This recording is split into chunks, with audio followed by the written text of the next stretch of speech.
大家好，我现在跟大家播报一篇来源美国之音的文章，作者利亚·伯恩斯大使，北京对民主国家的力量感到意外。华盛顿，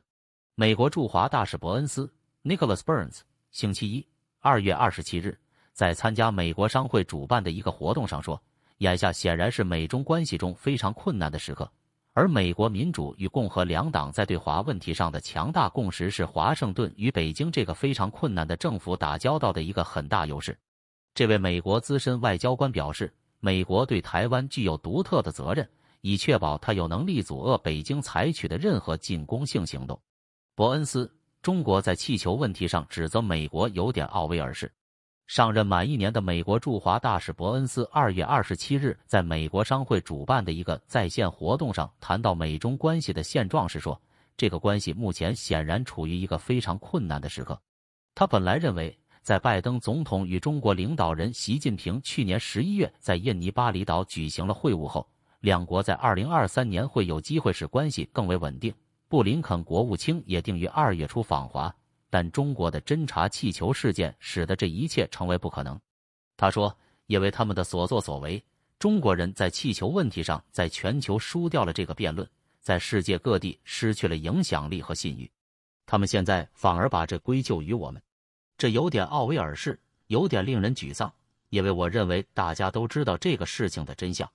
这位大使说，美方确实希望在某些问题上与中国合作，如果可能的话，但坦率地说，现在是我们必须处理这些分歧，追究中国责任，并在印太地区建立我们的联盟体系的时刻。北京对民主国家的力量感到意外。美国总统拜登多次把美国与中国之间的战略博弈定义为民主与专制之间的较量。担任过国务院发言人以及驻希腊和北约大使的伯恩斯说，美国与日本、菲律宾等印太盟友关系的强化，澳英美安全协议的签署以及西方安全对话机制的建立等加强了华盛顿在该地区的地位。在他看来，这种民主同盟的力量让北京感到意外。坦率地说，我认为中国人可能对我们所有民主国家的力量感到惊讶。我记得当我在我的提名确认听证会上作证时，我告诉参议院外委会的成员，中国领导人相信东方正在崛起，西方，尤其是美国，正在衰落。我认为本届政府成立2年后，在两党合作的基础上，我可以说美国在印太地区的地位得到加强。现在，美国和北约以及美国和欧盟开始以同样的方式看待来自中国的威胁和竞争。我认为这让中国人感到吃惊。它增强了我们确保在这里捍卫我们利益的能力。他说，美国在中国问题上的共识是与北京打交道的很大优势。尽管美国政治在很多方面处于两极分化的状态，但伯恩斯在对话中提到，美国民主与共和两党在中国问题上的高度共识是华盛顿与北京这个非常困难的政府打交道时的巨大优势。他说，我认为我们现在在与中华人民共和国这样一个非常困难的政府处于竞争的关系中打交道时所拥有的巨大优势之一是，我们有大规模的两党一致，即我们应该在印太地区与中国就军力展开竞争，在经济和贸易领域竞争，为美国企业争取一个更公平的竞争环境，因为现在并不是公平的。我们当然正在技术领域展开竞争，当然，我们捍卫我们的价值观，我们捍卫人权，我们对中国人在新疆、西藏和香港的所作所为提出重大质疑，这里缺乏宗教自由。我认为，坦率地说，我们国家以及国会的共和党人和民主党人之间达成高度共识，我们必须在这4个领域展开竞争。他强调，维持国会两院两党在中国政策上继续保持一致至关重要。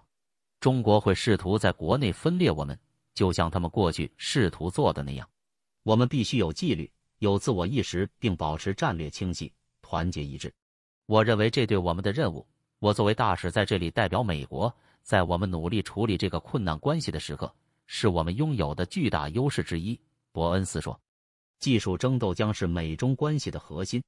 伯恩斯说，美中关系在各个方面都很艰难，但是两国的双向贸易却在增加，这是美中关系中一个具有讽刺意味的情况。商务部刚刚发布的2022年数据显示，我们与中国之间有一个价值6900亿美元的贸易关系。与几年前相比，这是一个大幅度的增长。美国人在一些领域表现很好，而且应该继续表现很好。我只举一个例子，农业。美国农民和牧场主去年向中国出售了近410亿美元的美国产品，这是所有美国农产品出口的1/5。中国是我们最大的单一出口市场，因此这个关系进展顺利，并对我们的农场和牧场社区有利，他说。但他同时表示，为了防止中国军方和情报部门获得美国的先进技术，美国对中国公司在美国的投资范围以及美国认为对国家安全很重要的技术的投资实行限制。他认为这个问题将是今后美中关系中处于最核心的位置。在我们考虑我们的经济关系的未来时，我认为技术将成为美中争斗的核心。事实上，我想说，对于我们未来的整体关系，技术将是最具挑战性和最突出的问题之一，伯恩斯说。在国会的支持下，拜登政府已经对中国采取了一些相当强硬的措施，包括去年10月宣布的不让中国公司获得先进的芯片、半导体和超级计算机等出口控制措施。另外，国会和拜登政府正在考虑如何让美国公司不对中国的军民融合企业投资。美国对台湾负有独特责任，确保它能够阻遏北京的进攻。谈到台湾问题，伯恩斯大使说，通过1979年的《台湾关系法》，美国显然对台湾负有独特的责任。显然，在这一地区，我们有义务在台湾及其周边地区维持我们自己的军事力量，以确保台湾当局有能力阻遏中国现在或将来采取的任何进攻行动。我认为，我们也有责任鼓励世界其他地区确保中国人无法逃脱对台湾本身进行胁迫或恐吓的责任，他说。